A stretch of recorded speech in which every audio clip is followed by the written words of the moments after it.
Hi, this is a A-level physics video about simple harmonic motion. In particular, it's about the energy involved in simple harmonic motion. So, to be clear, you shouldn't use this if you haven't started simple harmonic motion yet. You need to have a basic understanding, you need to have been taught it, and you need to be using this as a review video after you've finished, really. It's for people who are particularly struggling with energy. We are going to help you apply the knowledge that you already have to situations involving energy. We're going to look at some graphs and look at some examples to talk about that. And then we're going to apply it to some problem solving, to some exam questions. So if you don't fit that criteria, you might not find this entirely useful. And if you do, hopefully you will. So a simple harmonic oscillator, there's three main examples that crop up at A-level physics. There is a horizontal mass spring system where we have the mass on the end of a spring and it's oscillating in a horizontal direction from right to left. Now, what you can see when we do this is there's points in time when the spring is very, very extended or very, very compressed. And at those points in time, there is lots of potential energy in the system. Now, in between those points in time, there are moments when the spring is kind of in the middle. It's not stretched very much and it's not compressed very much. In fact, there are even points in time when it's not stretched or compressed at all. And at that point, the potential energy in the system is at its lowest. There's not very much elastic potential energy. In fact, in this system, there is a point where there's zero elastic potential energy. And at that point in time, all the energy has transferred into kinetic energy of the mass. So that's where we have a large amount of kinetic energy and no potential energy. Another example you see a lot is the pendulum.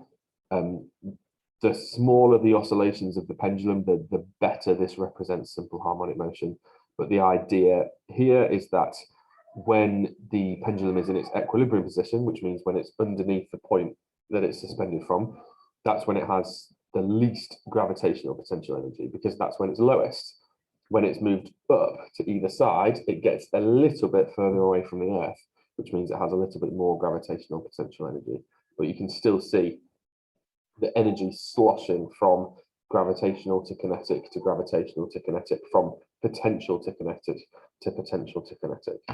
Third example is a vertically arranged mass spring system, which is just a teensy bit more complicated, but it's essentially equivalent. It's still a simple harmonic oscillator. So when we talk about energy, in a simple harmonic oscillator, the energy of the system is constantly changing from a potential energy to a kinetic energy and back, goes through this cycle of going from one to the other. Now, when the potential energy is at its highest, the kinetic energy is at its lowest. And the potential energy being at its highest is when the spring is fully stretched or fully squashed, and when the mass has moved up further away from the Earth. So high potential energy means low kinetic energy, and the other way around, when the potential energy is lowest, the reason that's happened is because that potential energy has moved into kinetic energy. So when the potential energy is lowest, then the kinetic energy is at its highest. Now we can represent that graphically. Here's what the graph looks like. This is a graph of or it's a sketch really, of the kinetic energy against time. And you can see there are areas where the kinetic energy is large. That's when our oscillator is moving quite quickly. And there's areas where the kinetic energy is low, or even zero sometimes. That's when the kinetic energy is zero, when the pendulum is not moving at all. Similarly, we can sketch alongside that the graph of potential energy. Now, the idea here is that these graphs could overlap if I wanted to, but it's just a little bit clearer to see like this. But the times are the same, so each of these vertical lines is supposed to represent the same point in time. And you can see when we have a low amount of kinetic energy, that's when we have a high amount of potential energy. And conversely, when we have a high amount of kinetic energy, we have a low amount of potential energy. And that makes sense. When the string is stretched and we've got lots of potential energy stored in the spring, that's when the oscillator isn't moving very quickly, because it's starting to slow down and change direction and come back. So it makes sense that high potential energy means low kinetic energy. Now we can compare directly the same points in time on each of these graphs. And you can see here, we've got a point in time when the kinetic energy is at a minimum, and we can see that at that same point in time, the potential energy is at a maximum. Conversely, we can look at when the kinetic energy is at a maximum and compare that, and we can see that at that point, the potential energy is at a minimum. And in between, you can see here, the kinetic energy is increasing, which means our oscillator is speeding up. That means it's moving towards a position of lower potential energy. The potential energy is decreasing while the kinetic energy is increasing. Now, what you can also see, if you look carefully enough, is if you choose any point in time along this graph and add the two values together, you'll get the value right at the top of the graph. That's how much energy there is in the system. If you add these two curves together, at any point in time, if you add the two individual values together, you will get the same amount of energy. And I can show you that on a separate graph. So here, we've got red for kinetic energy, we've got black for potential energy, and when you add them together, at any point in time, you get the same amount, and that's the total amount of energy in the system. Now, that always stays the same. If we manage to set up a system where there was no friction and no air resistance and no damping and no driving forces and everything was just left as it is, the total energy in the system would stay completely the same, and it would just be sloshing between potential and gravitational. So I'm going to show you a table now that has the key points of a simple harmonic motion cycle in it. And it just shows you what's going on for the oscillator in terms of displacement and energies and forces and accelerations. So I'm going to show you that and pause the video, take your time to read it through and understand it, copy it down if you like, and then press play again when you're ready to move on.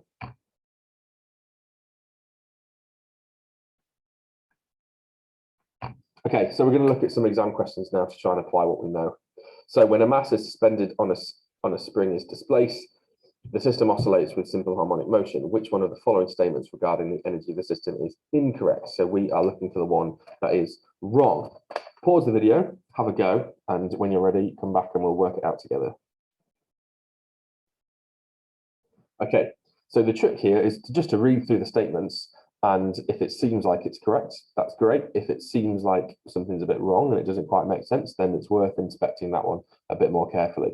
So A, the potential energy has a minimum value when the spring is fully compressed or fully extended. Now, that instantly to me is sounding a bit off, because I know when we fully compress a spring or when we fully extend a spring, we have to put in lots of energy to make that happen, which means the potential energy of that spring is higher in those situations. So I think A is wrong, but it's worth checking through B, C, and D just to make sure. So B, C, and D now should all seem correct to me, and I shouldn't have any concerns about them. So the kinetic energy has a maximum value at the equilibrium position. Good, yes, that is true, and I know that's true because if I think about my pendulum oscillating back and forth, or if I think about the mass spring system going up and down, when it's at the equilibrium position in the middle of the motion, that's when it's moving fastest. Now, the sum of kinetic energy and potential energy at any time is constant. Good, I know that's true. That's definitely true. Add together the energies, we always get the same amount. And D, the potential energy has a maximum value when the mass is at rest. I know that's also true because the potential energy is maximum when the spring is fully compressed or fully extended. And that is the point when the mass is changing direction and it's very briefly at rest. So the correct answer here is A. Well done if you got it. Next question. Which graph best shows how the kinetic energy of a simple pendulum varies with displacement from the equilibrium position? Pause the video, have a go, and when you're ready, press play and we'll work it out. Okay, so how I would approach this is I can see all four of the graphs are kinetic energy on the y-axis and displacement on the x-axis. Now, I know that when the displacement is 0, that's when we're in the middle of our oscillating cycle. And I know at that point, the oscillator is moving fastest, which means we need to have at that point a maximum kinetic energy. So that, applying that bit of knowledge, means I know it's going to be A or D. Now, if we think about the way a pendulum moves, the changes are all very gradual. There's no sudden changes in speed. There's no sudden changes in velocity. There's no sudden changes in kinetic energy. It's all very smooth. Now, if you look at graph A, the kinetic energy is increasing and then bam, suddenly it's decreasing. So it's speeding up and then bam, suddenly it's slowing down. And that's not how things work with simple harmonic oscillators. That's maybe how it would work if like a tennis ball bounced off a wall, we could see the speed instantly change like that, or the velocity, I suppose, instantly change like that. But where we have much more gradual changes, we tend to get graphs with smoother curves. So the answer here is D for the two reasons I've given. Next question, which graph shows how the gravitational potential energy of a simple pendulum varies with displacement from the equilibrium position? Pause it, have a go, and when you're ready, press play and we'll work it out. Okay, so very, very similar problem here. I know at the equilibrium position, that is when my oscillator is moving fastest. We can see that with the pendulum. That means that's the point when the kinetic energy is highest, which means it's the point when the potential energy is lowest. And here, my potential energies are lowest at C and D in the middle. When the displacement is 0, that's those two graphs have the potential energy being lowest. And again, I can apply my smoothness technique. I know that the energies change smoothly rather than suddenly. So the answer here is D. Final question, not multiple choice this time. Pause the video, read through, have a go. It's worth 4 marks, so you should be spending no more than 4 minutes on it. Have a go at it now, then we'll work through it. Okay, so using the axes in figure 2, sketch a graph to show qualitatively how the displacement of the mass varies with time during the time interval. So there's a few things to be aware of here. Firstly, they've very kindly told us that we're doing this qualitatively rather than quantitatively, which means we don't need to worry too much about the values that we choose on the y-axis. You notice there's no scale here on the y-axis. It doesn't say, 2 centimeters, 1 centimeter, or anything like that. So it's just checking your conceptual understanding here. Now, what we've got to work out is the displacement time curve when we know the velocity time curve. Now, these can be quite tricky. You've got to really think through exactly what's going on. So here's how I would approach this. If I just look up to this point of my velocity time graph between the start and that point, all of my velocities are positive. All of them. It starts off at 0, and then all of these velocities are positive because they're in the top half of this graph, which means our object is moving forward. And it does that for half of the cycle. And then it gets back to where it started, and it then starts to move in the opposite direction. So what this tells me is that my velocity is positive. My velocity is a positive value for the first half. It starts off a really low positive value, and then it gets to a maximum, and then it goes back down again to a really low value, and then it changes direction. So what we're looking at here is the period of time for a pendulum or a mass spring system. The time of the graph that we're looking at here is between, say, now and now, because during that time, the system, the mass, the oscillator was always moving in the same direction, which means it always had positive velocity. Now, what that tells me is we're starting at one of the extremes of the motion, and we're just letting it go. We're just releasing it. So we're starting at one of the extremes. Now, which extreme are we starting at? Because that means our graph now is either going to start up here at an extremely high displacement or down here at an extremely low displacement. And the importance is, the distinction is important here. We can't just choose one and go with it. There is a crucial difference for us to understand. Now, when we have negative displacement, that means we're being pulled forwards towards the equilibrium position. So if we start off with a negative displacement, we get pulled forwards positively towards the equilibrium position. That means we must be starting down here. So this is going to be the first point on my graph. I'm probably not going to be able to sketch it very well here doing it with my mouse, but I will do my best. Now, the way to think things through is if you look at back at our velocity time graph, a full cycle later, when we get to the point where one time period has passed, what that means is we must be back where we started and moving in the same direction we were the first time. So that is going from here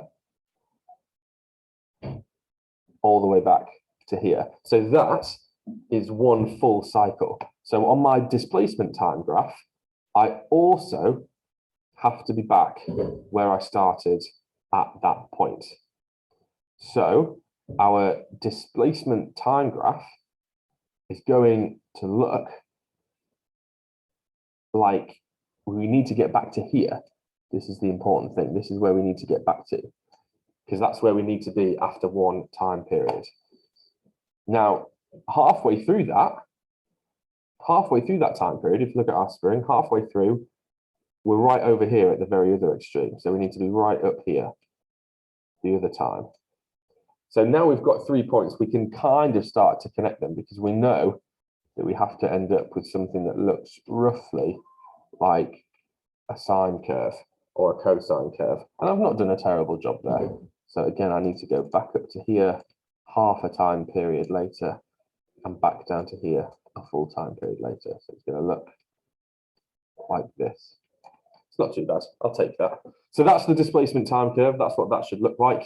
And the trick here is to work out where you start and work out where you'll be half a time period later and a full time period later. So that's what the displacement time curve should look like. Now, for the potential energy, what we've got to be looking at is when our spring is fully stretched and when it's fully compressed. So when our displacement is 0, when we're in our equilibrium position, that's when we have no potential energy. But when we're at the extremes of our motion, that's when the spring is very stretched or very squashed. And those points must be of high potential energy. Now, we've just established that we're starting at one of those extremes. We're starting right over here where it's really, really squashed. So we must be starting with a high amount of potential energy up here. We must be starting with that high amount of potential energy. And a whole time period later, we get back to exactly the same place. So we must be up there after t, and we must be up there after 2t. So there's a start. I'm not going to rush into this though. I'm going to think about this carefully because it's a little bit different here, because we've got full potential energy now, and now, and now. So what we get is we get full potential energy after every time period and after every half a time period. So every half a cycle, I also have to have my maximum potential energy. So whatever this curve is going to look like, it's going to reach a maximum at all 5 of those points that I've plotted. Every half a time period, because we get maximum potential energy. The spring is most squashed here, and then most stretched, and then most squashed.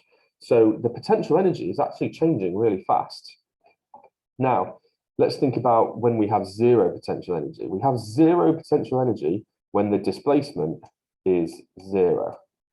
So when our displacement is 0, which are these points, that is when we have no potential energy. It's all kinetic energy. So those are the points where we need to have a minimum potential energy, because there's no potential energy at that point.